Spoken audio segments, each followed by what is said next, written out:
Garapan sutradara kenamaan Rudi Sudjarwo, film ini berkisah tentang para pemuda pencinta alam yang nekat mendaki hutan meski cuaca tak bersahabat.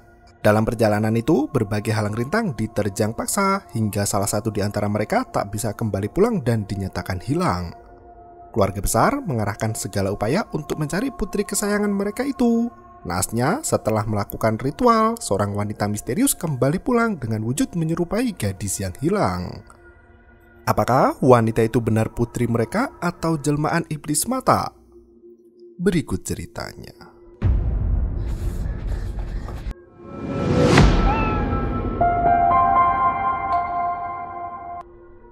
Siang itu, Rana merekam dirinya sendiri dan menjemput tetangganya Janu yang masih mendekam di dalam rumah. Dengan penuh semangat 45, Rana meminta Janu untuk mengantarkannya pergi ke hutan. Gadis itu berkata sudah mengantongi izin dari ayahanda untuk menelusuri hutan bersama Janu. Ia bersikeras hendak menyiapkan hadiah menarik untuk ibu tercinta. Sebelum mengantar Rana ke hutan, Janu kembali memastikan jika ayah Rana benar-benar sudah mengizinkan. Setelah yakin, Janu masuk ke dalam untuk bersiap-siap pergi ke hutan. Beberapa hari setelah kejadian itu, warga desa digegerkan dengan pengumuman orang hilang. Gadis bernama Rana dikabarkan menghilang di hutan sejak kemarin sore. Keluarga dibantu warga dan tim SAR berbondong-bondong pergi ke hutan untuk mencari keberadaan gadis malang itu. Kedua orang tua Rana, Pak Banyu dan Dini, turut masuk ke hutan dengan membawa putri bungsu mereka Tari. Meski sudah melanglang buana mencari keberadaan anak terkasih, upaya mereka belum membuahkan hasil. Setiap malam, keluarga Pak Banyu mengadakan prosesi tahlilan untuk mendoakan Rana yang entah berada di mana, baik dalam kondisi hidup atau tinggal jasad. Warga desa sebenarnya bingung dengan tahlilan yang diadakan keluarga Pak Banyu karena jasad Rana juga belum ditemukan keberadaannya. Rupanya, mereka sudah meminta pendapat kerabat yang sekaligus orang pintar bernama Bude Nur. Wanita dengan kepercayaan kejawen kental itu menghitung menggunakan weton di mana ajal Rana memang sudah saatnya. Tak sedikit warga yang kurang setuju dengan keputusan keluarga Pak Banyu untuk mengadakan tahlilan mengingat Rana baru 7 hari menghilang. Dini melamun teringat anak gadisnya yang pamit pergi ke hutan sebelum akhirnya menghilang. Dini sudah memperingatkan Rana untuk waspada dan berhati-hati karena cuaca sedang tidak bagus. Dengan senyum manja, Rana berhasil meyakinkan ibunya jika ia akan baik-baik saja. Rana berjanji untuk pulang ke rumah sebelum ibunya berulang tahun dan tiup lilin di rumah. Dini mengantar putrinya pergi sembari membawakan air minum agar Rana tak kehausan di jalan. Ini Yasin ibu waktu meninggal. Teriakan Bude Sri dari dalam rumah mengejutkan Dini. Ia bergegas masuk ke dalam di mana keluarga besar suaminya sibuk memikirkan model buku Yasin yang hendak dicetak untuk mengenang kematian Rana.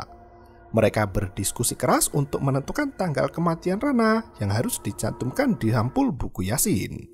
Bu Dening membawakan buku Yasin dari orang tua mereka dulu dan berkata jika sebaiknya model buku disamakan saja. Dini hanya bisa terdiam di dapur sembari membuatkan minuman. Pak Basuki, suami Bude Sri, menghampiri Dini sembari menjelaskan jika budaya di keluarga mereka memang amat kental. Dini yang berasal dari beda daerah harus beradaptasi penuh dengan adat keluarga suaminya itu. Meski Dini sudah terbiasa, namun ia tetap berusaha membaur dengan baik dan menerima semua keputusan keluarga. Bu Dening dan Bude Sri bertanya apa sebaiknya tanggal mati Rana ditulis saat pergi ke hutan. Bude Nur berkata jika hari di saat Rana pergi ke hutan adalah Senin Pon yang melambangkan hari menuju kematian dan hari naas. Kemalangan bisa menimpa manusia hingga berkalang tanah. Senin Pon juga bisa diartikan terpendam dalam bumi. Bude Nur meyakini bahwa hari itu adalah hari di mana Rana meninggal dunia. Bu Dening tak mau menggunakan tanggal itu karena takut peringatan kematian Rana yang ke-40 akan membawa kemalangan juga. Bude Sri menegaskan mereka bisa menggunakan tanggal yang disepakati yaitu di hari saat pencarian berakhir. Juda. Dini menghentakkan piring beling hingga berbunyi nyaring. Dalam hati, ibu yang kehilangan putrinya itu tengah berduka hebat. Ia tak menyangka kakak iparnya justru sibuk membicarakan tanggal kematian orang mati dengan begitu mudahnya tanpa memikirkan perasaan orang yang ditinggal. Dini meyakini jika putrinya masih hidup meski entah berada di mana. Selama jenazahnya belum ditemukan, Dini tak mau dianggap anaknya sudah mati. Bude Sri berjalan menghampiri sembari menjelaskan jika semua sudah berjalan sesuai dengan takdirnya masing-masing. Bude Ning ikut berkata jika upaya mereka adalah demi kebaikan Rana sendiri. Semakin cepat diputuskan tanggalnya, maka semakin cepat juga arwah Rana didoakan warga. Dini masih mengelak dan berkata jika dirinya lah ibu kandung Rana. Sebagai seorang ibu, Dini sangat mengetahui apa yang terbaik untuk Rana. Mengetahui hal itu, Bude Nur mulai menyalahkan Dini. Ia sudah memperingatkan Rana agar jangan pergi ke hutan di hari naas itu, namun Dini justru memberi izin dan membiarkan Rana pergi. Dini tak pernah menganggap tradisi keluarga sebagai hal yang penting, hingga kini ia terkena imbasnya sendiri. Bude Nur seolah menyalahkan sikap keras kepala Dini sebagai penyebab utama celakanya Rana. Dengan mata berkaca-kaca, Dini mengungkapkan bahwasanya ia hanya ingin percaya jika putrinya masih hidup. Mereka semua terdiam mendengar rintihan hati Dini yang penuh pengharapan. Keheningan itu terhenti saat ketukan pintu nyaring terdengar di depan rumah. Di malam yang sangat larut, tak lazim ada orang yang datang bertamu. Dini memiliki firasat jika tamu yang datang adalah putrinya. Perlahan, ia menghampiri pintu dan membukanya. Ternyata Rana pulang dengan tubuh basah kuyup tak berbusana. Tampaknya langit ikut runtuh meneteskan air hujan. Bendera kain merah yang melambangkan kematian pun ikut runtuh diterjang angin kencang. Kepulangan Rana membawa kebahagiaan di hati Dini dan suaminya, namun tidak dengan keluarga besarnya, dan film pun dimulai. Setelah putri sulung pulang ke rumah, Dini memandikan tubuh Rana yang diguyur hujan dengan kain basah nan lembut. Di luar kamar, keluarga Banyu justru meragukan sosok Rana yang bisa pulang berjalan sendiri setelah seminggu hilang di tengah hutan. Sebagai putra bungsu di keluarga, Banyu meyakinkan para saudara jika putrinya Rana memang sudah kembali. Bude Ning sampai memaksa Banyu untuk memeriksa kaki Rana karena takutnya tidak menapak tanah. Dini yang melintas sampai terhenyak mendengar pembicaraan itu, namun ia tak peduli dan melenggang pergi. Sri kembali memaksa Bayu untuk membawa Rana ke orang pintar agar diperiksa kebenarannya. Banyu sampai emosi dengan tingkah kedua kakak perempuannya yang makin tua malah makin kekanak-kanakan. Nur pun menegaskan jika hitungan weton yang dianut para leluhur tidak mungkin salah. Aku tuh butuh dukungan. Hilang, balik, malah dirusui. Agar tidak terganggu dengan suara para iparnya, Dini memutar kaset radio tape yang ada di kamar Rana. Tari ikut duduk di samping lajang untuk melepas rindu dengan kakak tercinta. Rana merintih sembari meminta maaf pada ibunya. Dini pun ikut menangis haru karena pada akhirnya keyakinan itu benar bahwa Rana masih hidup dan kembali pulang. Tak berselang lama, Bude Ning, Sri dan Nur berjalan kaki pulang ke rumah mereka masing-masing yang berada tak jauh dari rumah Rana. Belum jauh melangkah, Bude Nur kembali mendapat firasat tak tentram hingga menghentikan perjalanan. Di waktu yang sama, Dini sibuk melipat pakaian meminta Tari untuk meletakkan handuk di kamar mandi. Tari pun melenggang pergi di mana kamar mandi itu terdengar dipakai seseorang. Ia mengira jika kakaknya Rana sedang mandi, namun terdengar suara rintihan memilukan. Tari pun mengintip ke sela-sela bawah pintu dan Rana membuka pintu kamar mandi tampak kesal dengan tingkah Tari yang kepo banget. Di waktu yang sama, Dini sibuk membuat makanan di dapur bersama suaminya. Banyu berencana untuk memanggil dokter ke rumah agar kondisi kesehatan Rana bisa diperiksa. Dini kurang setuju dengan hal itu karena ia sendiri tidak melihat adanya luka di tubuh Rana. Banyu cukup kepikiran dengan peringatan dari Bude Nur yang menyuruh mereka untuk berhati-hati. Ia hanya ingin menyiapkan diri jika memang ada suatu hal yang salah dengan Rana. Dini menghela nafas panjang dan berkata jika suaminya itu adalah orang aneh karena tidak menyambut kepulangan buah hati tercinta.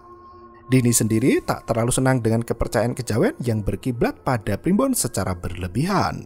Melihat Dini menangis, Banyu tak sampai hati melukai hati istrinya itu. Ia pun meminta maaf dan meminta Dini untuk menghentikan tangisannya. Enggak, udah nggak usah bahas lagi. Tari mendengar pertengkaran kedua orang tuanya dari dalam kamar Rana. Ia berkata semenjak Rana menghilang, ayah dan ibu lebih sering bertengkar membicarakan masalah Primbon, weton, dan hari naas. Tari mencoba menanyakan kado yang dipersiapkan Rana di dalam hutan. Ia berkata, apakah kado untuk ibu sudah jadi? Rana sama sekali tak berbicara, apalagi menjawab pertanyaan Tari. Meski begitu, Tari masih sabar menceritakan semua kejadian saat Rana menghilang di dalam hutan. Sambil menangis, Tari berkata jika dirinya sangat merindukan Rana, bahkan sempat menyerah untuk mencari kakaknya di hutan. Ia memalingkan muka dan tidur miring membelakangi Rana. Seketika itu, sosok tangan hijau memeluk tubuh Tari yang dikira itu adalah tangan Rana. Setelah tangan hijau itu menghilang, Tari menengok ke arah kakaknya yang ternyata masih tidur di ranjang dan memungkunginya. Dini hari sebelum subuh berkumandang, Banyu sudah siap pergi ke pasar untuk berjualan ikan. Melihat Rana makan mie instan kesukaannya di dapur, Banyu berkata ada rasa mie baru pesanan ibu untuk Rana. Sambil melenggang pergi, Banyu berjanji akan membelikan varian rasa baru di pasar nanti. Ia berkata jika Dokter Adi akan datang memeriksa kesehatan Rana. Saat menoleh ke arah anaknya, Rana sudah pergi dari tempat duduknya. Banyu tak menaruh curiga dan duduk di atas motor untuk berangkat kerja. Anaknya, Rana sudah berdiri di belakang sambil menatap ke arah Banyu dengan tatapan tajam. Sesampainya di pasar, Banyu segera menyiapkan barang dagangannya dan membersihkan sirip ikan sekaligus memotong bagian kepala. Saat bekerja, ia teringat dengan Rana yang terus merengek ingin pergi ke hutan bersama Janu. Banyu sudah melarang karena cuaca sering hujan dan tanah di hutan sedang licin. Apalagi Bude Sepuh yaitu Mbah Nur sudah memperingatkan agar anak-anak tidak bermain di dalam hutan. Agar diizinkan ke hutan, Rana berjanji akan membantu ayahnya berjualan di pasar selama 1 minggu penuh. Banyu terpaksa mengizinkan anaknya yang terus merengek sampai membuat janji ikut ke pasar. Lamunan Pak Banyu buyar mendengar teriakan Basuki yang pedagang ikan juga di sampingnya. Pria itu menanyakan kondisi Rana yang sudah kembali pulang ke rumah. Banyu mengaku jika tubuh Rana tidak terdapat luka, namun tingkahnya seperti ada yang salah. Basuki menyalahkan keluarga besar yang menuduh Rana sebagai setan saat pertama kali pulang ke rumah. Ia bercerita jika peran Mbah Nur memang banyak memberi wejangan pada warga tentang hari baik untuk melaut. Sebagai nelayan, ia dulu sangat percaya dengan hal itu sampai harus bertanya pada Mbah Nur terlebih dahulu ketika hendak pergi melaut. Seiring berjalannya waktu, tradisi semacam itu terasa merepotkan. Kini Basuki sudah tak percaya lagi. Banyu pun berkata saat ia hendak menikah dengan Dini, semua orang meributkan tanggal pernikahan sampai ibu ikut meninggal. Tak seperti Sri Daning, Banyu dan Basuki tak terlalu ambil pusing dengan mitos kejawen dan ilmu titen. Siang harinya, warga desa asik menyaksikan pertunjukan jatilan di pertigaan jalan. Janu yang baru selesai kuliah buru-buru pulang ke rumah hingga Tari berlari mengejarnya. Gadis itu hendak mengabarkan jika Rana sudah kembali ke rumah. Ia meminta Janu untuk menjenguk kakaknya karena sudah sangat dekat seperti keluarga sendiri. Janu tampak ketakutan dan berkata semua itu tidak mungkin terjadi. Janu sampai berlari kabur menghindari Tari yang terus memaksa agar ia menjenguk Rana. Sementara itu, Dini masih sibuk berbelanja banyak di pasar. Ia hendak memasak makanan istimewa untuk merayakan kepulangan Rana. Sembari memilih beras terbaik, para penjual di pasar tampaknya sudah mendengar kepulangan Rana di malam setelah tahlilan. Mereka memperingatkan Dini untuk berhati-hati karena gadis yang pulang itu bisa jadi merupakan arwah gentayangan. Menurut kepercayaan setempat, 40 hari setelah kematian, arwah masih berkeliaran dan berkeliling di sekitar rumah. Ibu Anik yang berjualan beras itu bercerita jika tetangganya pernah meletakkan wajan lantas jatuh kencang ke tanah. Tak lama setelah wajan itu pecah, tetangganya meninggal dunia. Itu jatuh, wah gitu, pecah kan? Ia meminta Dini untuk bertanya pada Mbah Nur terkait kejadian pulangnya Rana itu. Mendengar ada benda jatuh di warungnya, warga lain menyahut jika ada barang jatuh itu tandanya akan ada keluarga yang meninggal. Ternyata wajan Bu Ani jatuh ke tanah. Dini mencoba membuktikan semua tahayul itu tak ada benarnya. Ia pun membeli wajan yang jatuh agar cerita tahayul tak terus berkembang. Warga lain masih terus berbisik membujuk Dini untuk membawa Rana kepada Mbah Nur. Dini jadi emosi dan mengurungkan niat beli beras. Banyu yang mendengar keributan di sana langsung menghampiri istrinya dan membawanya pergi.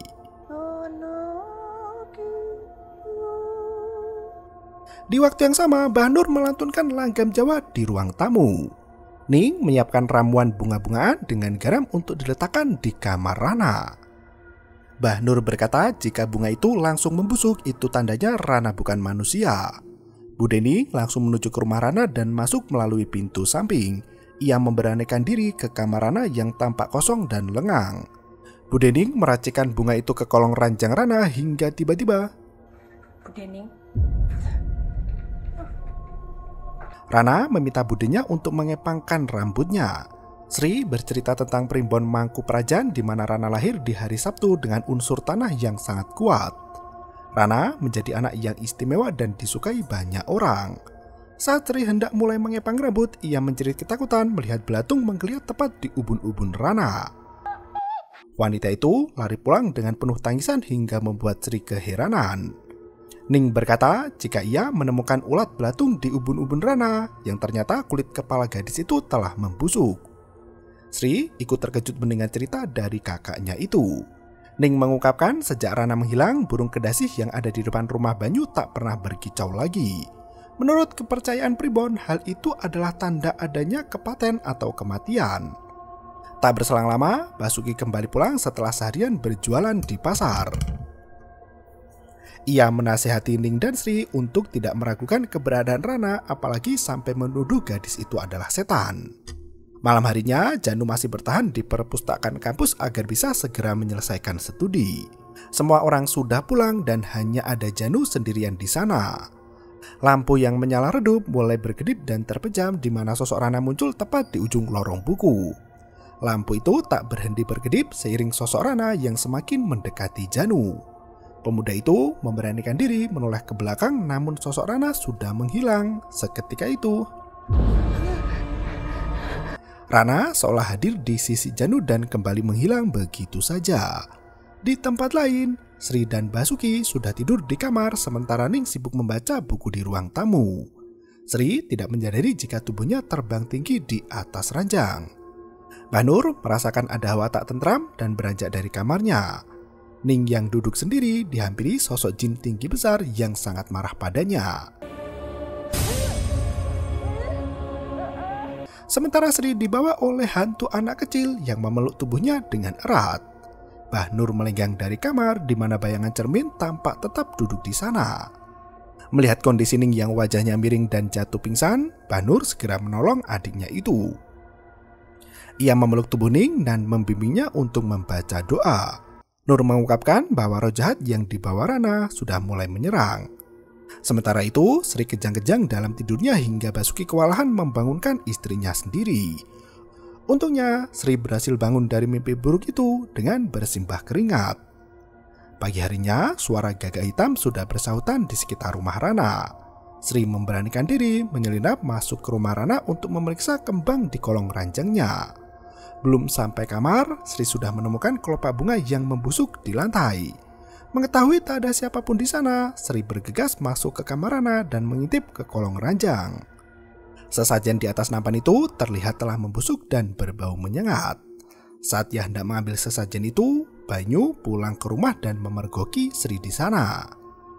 Rana membawakan nampan sesaji itu dan berkata jika Bude Sri hendak mengambil sesajen di kamarnya. Rana membawa nampan berisi bunga yang masih utuh dan harum. Ia memberikan nampan itu kepada Sri sembari berpesan agar dikembalikan kepada Ning. Sri langsung kabur dengan membawa nampan sesaji itu hingga membuat Banyu keheranan sendiri. Ia sudah membawakan makanan untuk dimakan bersama Rana di rumah. Sementara itu, Sri yang berjalan pulang sempat diserempet motor hingga nampan jatuh ke tanah. Bunga yang semula segar berubah menjadi busuk begitu menyentuh tanah. Di waktu yang sama, Banyu asik makan sambil bercerita panjang lebar tentang kejadian pagi tadi di pasar. Rana hanya terdiam hingga darah keluar dari mulutnya. Banyu sempat panik melihat putrinya mimisan dan meminta Rana untuk segera beristirahat di kamar. Rana mengusap darah di mulut yang berisikan mahkota bunga busuk. Tak berselang lama, Dokter Ati datang ke rumah dan memeriksa Rana. Seperti dokter pada umumnya, Adi menggunakan stetoskop untuk memeriksa denyut nadi dan jantung serta pernafasan gadis itu. Anehnya, dokter Adi tidak mendengar ada suara apapun dari dalam tubuh Rana. Ia sampai mengira stetoskopnya rusak dan menyimpan alat kesehatannya itu. Adi meminta Rana untuk buka mulut karena hendak diperiksa menggunakan senter, tak taunya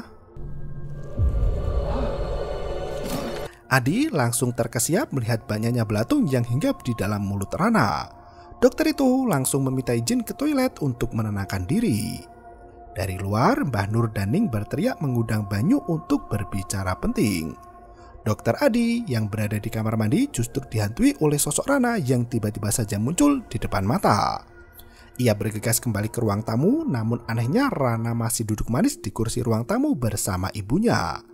Tanpa permisi, dokter Adi langsung menyabet tasnya dan ngacir pergi. Dini keheranan sendiri dan mengantar dokter Adi keluar dari rumahnya. Nur berteriak dari depan rumah jika Rana sudah membawa banyak roh jahat dari hutan. Gadis itu menjadi sumber penarik iblis yang bisa membawa petaka. Ning pun mengaku sudah diganggu iblis tadi malam dan menunjukkan bunga busuk yang disimpan di bawah ranjang Rana. Nur melengah pergi sembari memperingatkan keluarga Banyu agar menghiraukan perkataan atau menyesal di kemudian hari. Sesampainya di rumah, Sri tampak sangat gusar. Ia tak mau kejadian menimpa ibu terulang kembali. Basuki yang tidak percaya Primbon pun meminta istrinya agar lebih tenang. Ning mengambil foto Bagas untuk mengingatkan Basuki terkait kejadian masa lalu. Sri langsung murka karena kematian anaknya kembali diungkit setelah belasan tahun lamanya. Basuki sampai kewalahan menenangkan istrinya yang menangis teringat anak semata wayangnya kini telah tiada. Basuki berkata saat Rana pulang dari hutan, ia mengira Bagas yang kembali dari hutan. Rupanya Bagas, anak Basuki dan Sri itu hilang di hutan seperti Rana, namun nasnya tak pernah kembali pulang. Pagi berikutnya saat Banyu hendak pergi ke pasar, Rana melompat dari boncengan motor ayahnya untuk ikut membantu memotong ikan. Sesampainya di pasar, Rana berkeliling untuk melihat berbagai barang dagangan di sana. Semua orang mulai berbisik lirih meragukan keaslian sosok Rana yang baru saja melintas. Anehnya, Bu Anik dan penjual di pasar melihat Rana dalam jumlah banyak. Seketika itu, Rana melotot di depan wajah Bu Anik. Hanya dalam sekejap mata tubuhnya bisa berpindah kemanapun yang ia suka. Setelah berjalan keliling pasar, Rana kembali ke lapak ayahnya. Pak Banyu meninggalkan lapak karena pisau yang digunakan kurang tajam.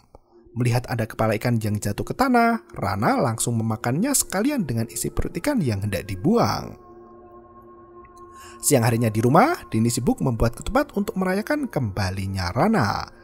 Ia teringat perkataan Mbak Nur sebagai kakak ipar tertua. Menurut kepercayaan mereka, ketupat adalah lambang syukur yang bisa digunakan untuk merayakan kesembuhan dan mendatangkan berkah. Dini dengan sabar mengajarkan cara membuat ketupat pada Rana hingga mereka berdua tampak riang gembira. Hari berikutnya, Tari sengaja mencari Janu di perpustakaan kampusnya untuk meminta penjelasan. Ia tak terima karena Janu belum menjenguk Rana padahal mereka dikenal berteman baik dan dekat. Apalagi Janu adalah orang terakhir yang bersama Rana di hutan sebelum menghilang. Janu akhirnya berbicara jujur jika selama ini dirinya selalu diteror oleh sosok yang menyerupai Rana. Setiap ia pulang ke rumah jalan kaki, sosok hantu wanita mirip dengan Rana ikut berjalan di belakangnya dengan langkah yang sangat cepat dan wajah pucat.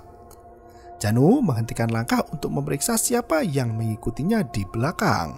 Ternyata salahku. Janu menyesal sudah menemani Rana ke hutan, apalagi ia sempat memaksa Rana untuk naik ke atas bukit.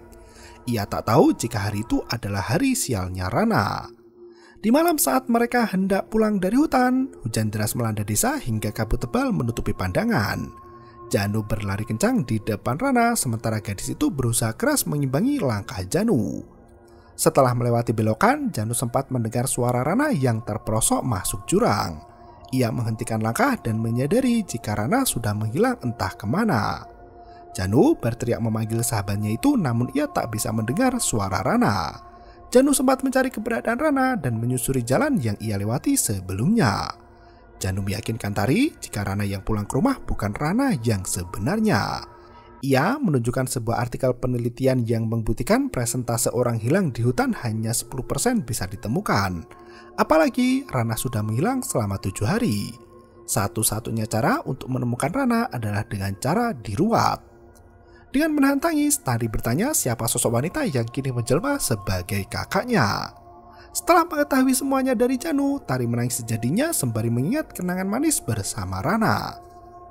Sore itu, Bu Desri yang tengah galau ditemani suaminya Pak De Basuki yang selalu sabar menjaganya. Setelah teringat Bagas, Sri tak bisa menghilangkan ingatan manisnya bersama anak sematawayangnya dulu. Kini ia hanya bisa menangis di dekapan suami tanpa memiliki anak lain dari rahimnya. Saat petang tiba, Banur gelagapan lari ke kandang setelah semua ternaknya berteriak histeris. Ia mengunci semua jendela dan pintu rumah sembari berteriak jika petang akan segera tiba. Sri Daning ikut gelisah melihat tingkah Nur yang ketakutan. Nur menegaskan jika keberadaan roh semakin banyak di mana Rana harus segera diruat agar tidak membawa bencana yang lebih besar lagi. Tak berselang lama terdengar ketukan kencang di depan pintu rumah. Basuki memberanikan diri untuk membuka pintu yang ternyata itu adalah Rana. Gadis itu membawakan ketupat yang baru saja matang dimasak oleh ibunya. Basuki mengutarakan niatnya untuk meruat Rana setelah kembali dari hutan. Rana menatap tajam ke arah bude sepunya sembari berkata jika ruat biasanya digunakan untuk membersihkan jiwa bagi mereka yang dianggap kotor. Ia pun melengah pergi dengan tatapan penuh intimidasi. Nur menutup mulutnya dengan kipas seraya berkata jika mereka tidak boleh takut dengan iblis. Ia meminta Sri Daning untuk membujuk Dini agar mengadakan upacara ruatan. Setelah berdiskusi panjang lebar, Nur bersama Sri, Ning dan Basuki melenggang pergi ke rumah Dini malam itu juga. Nur memaksa Dini untuk segera melakukan ruatan agar Rana bisa kembali bersih dari gangguan setan. Dini bersikeras jika putrinya baik-baik saja dan tidak perlu dilakukan ritual semacam itu. Nur mulai mengancam dan berkata jika Dini tidak cocok dengan tradisi keluarga Banyu. Apalagi weton Dini sangat tidak sesuai jika disandingkan dengan weton Banyu. Ia menuduh Dini sebagai penyebab datangnya malapetaka di keluarga mereka.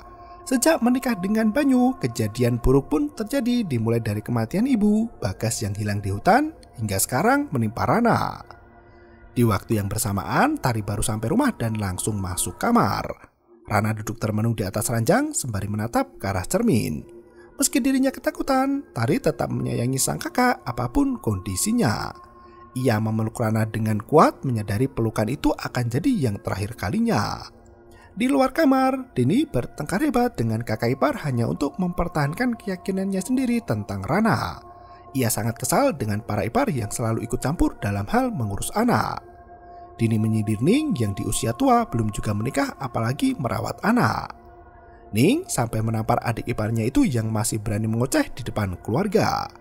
Nur bertekad untuk tetap mengadakan ruatan dan berkata jika besok adalah waktu yang tepat. Dini pun menangis karena tak tega dengan Rana yang selalu dianggap salah. Banyu memeluk istri cantiknya itu sembari menenangkan adiknya. Ia sendiri tak bisa berbuat banyak karena tradisi di masyarakat desanya itu masih sangat kental. Berada di lingkungan yang mayoritas kejawen membuat Dini harus banyak sabar dan mengalah. Meski tak sesuai dengan keyakinannya, Dini terpaksa melakukan segala ritual yang dianggap benar oleh kebanyakan warga di sana. Setelah memeluk kakaknya dan mengetahui semua dari Juna, Tari memberanikan diri untuk melihat bayangan Rana di cermin. Ternyata perempuan dalam pelukan itu sudah membusuk dengan warna kulit kehitaman. Banyu sangat sedih memikirkan istri dan kakak-kakaknya yang tak pernah bisa akur. Ia berjalan di halaman depan hingga menemukan bangkai burung gagak yang mati di sana. Banyu menangis bersamaan dengan hati Dini yang hancur atas perlakuan kakaknya. Di waktu yang sama, Nur didatangi arwah Rana yang muncul dalam kondisi pucat pasi. Hari berikutnya, hujan gerimis sudah turun membasahi bumi. Nur bersama keluarga besarnya bersiap untuk melakukan prosesi ruatan untuk menyembuhkan Rana. Tari bersama Juna nekat pergi ke hutan untuk mencari jasad Rana. Ia meyakini sesaat setelah prosesi ruatan usai, jasad Rana akan kembali dari hutan. Basuki menegur dua muda-mudi itu untuk tetap berada di rumah dan membantu orang tua mereka menyiapkan keperluan ruatan nanti siang. Tari dan Janu tetap mengeyel ingin pergi ke hutan agar jasad Rana bisa segera dibawa pulang. Setelah semua persiapan usai, Banyu dan Dini mengantarkan anak mereka Rana untuk diruat oleh Pak Dalang. Rana diminta untuk duduk dengan mengenakan kemben untuk disiram air kembang. Lantunan gamelan yang mengiringi para sinden turut menambah kesakralan proses ruatan siang itu. Secara bergantian, Banyu, Dini, dan semua keluarga besar menyiram kembang 7 rupa ke tubuh Rana. Dupa dan kemenyan pun tak lupa dinyalakan sebagai syarat ritual. Setelah disucikan, Rana diminta duduk di depan panggung wayang, sementara Pak Dalang mementaskan kesenian wayang ruat Murwokolo. Prosesi tersebut bertujuan untuk membebaskan seseorang dari kutukan atau hukuman yang membahayakan atau membawa sial. Di waktu yang sama, Juna dan Tari sudah sampai di hutan untuk mencari jasad Rana. Seiring berjalannya waktu, Rana mulai merasakan sesuatu yang tak semestinya terjadi. Meski tubuhnya berada di lapangan, jiwa Rana seolah pulang ke rumah dan menyaksikan berbagai hal mistis di sana. Air dalam bak mandi berubah menjadi merah dan berbagai makhluk tak kasat mata muncul di depannya. Rana menangis melihat sosok nenek mengerikan yang datang menjemput ke alam baka. Ia juga melihat wajah semua arwah leluhur yang ikut menikmati pentas wayang ruatan itu. Sesampainya di sumur tua belakang rumah, tutup sumur itu terbuka perlahan hingga seonggok tangan manusia mencuat keluar. Rana merintih kesakitan seiring banyaknya arwah yang muncul dan memperhatikan dirinya. Sementara jiwa Rana yang berada di rumah menyaksikan sosok hantu penunggu sumur tua yang merangkak keluar untuk menemui dirinya. Beberapa penonton yang menyaksikan pentas wayang pun ikut kerasukan setan. Rana berteriak ketakutan hingga membuat Dini khawatir setengah mati. Warga yang kerasukan pun semakin bertambah banyak seiring berjalannya pentas wayang.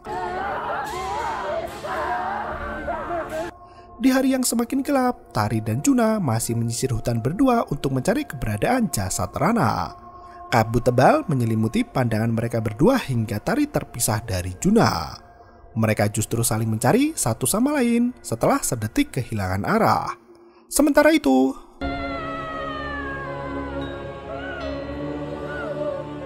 Rana tergeletak lemas setelah Tari bertemu dengan arwahnya yang masih di dalam hutan. Jasad Rana yang membusuk memeluk tubuh adiknya itu dan terkulai lemah tak bernyawa. Untungnya kabut sempat menghilang dan Janu berhasil melihat keberadaan Tari. Ia memangku jasad Rana yang sudah membusuk dan berbau menyengat, sementara Tari menangis lemas di pelukan kakaknya. Di malam yang semakin larut, mereka berlari ke desa dengan membawa jasad Rana. Banyu dan Dini menangis sejadinya mengetahui putri sulung mereka telah tiada dalam kondisi jasad yang mengenaskan. Sosok iblis yang menyerupai Rana itu menghilang dari kursi ruatan. Rekaman video Rana di HP-nya menjadi bukti bagaimana gadis itu bisa celaka. Rana sengaja membuat video untuk mengucapkan selamat ulang tahun pada ibunya. Ia hendak membuktikan jika hari lahir ibunya itu bukan hari sial dan membawa petaka. Hadiah ulang tahun itu sejatinya adalah pemandangan matahari terbenam di puncak bukit. Namun karena cuaca mendung, Rana hanya bisa menyampaikan jika akan selalu menemani ibunya dalam kondisi sesulit apapun. Dan film pun berakhir. Film ini berhasil menggambarkan suasana sosial masyarakat pedesaan yang masih kental dengan tradisi kejawen atau ilmu titen. Primbon sendiri adalah kitab warisan Jawa yang berorientasi pada relasi kehidupan manusia dengan alam semesta. Primbon biasa digunakan untuk menentukan sikap dalam semua tindakan manusia. Orang zaman dulu menggunakan ilmu titen untuk memprediksi datangnya cuaca buruk. Banyak orang percaya dan mengakui kebenaran primbon. Namun saat ini ilmu tersebut sudah banyak ditinggalkan karena tidak relevan lagi dalam kondisi alam serta sosial masyarakat modern. Bahkan banyak penulis kitab primbon zaman dulu yang dihukum mati karena dianggap berbahaya oleh para penguasa. Meski demikian, masih ada segelintir orang yang melestarikan adat Jawa seperti ruatan maupun tahlilan. Terima kasih dan sampai jumpa. Yo, bermau itu ketara.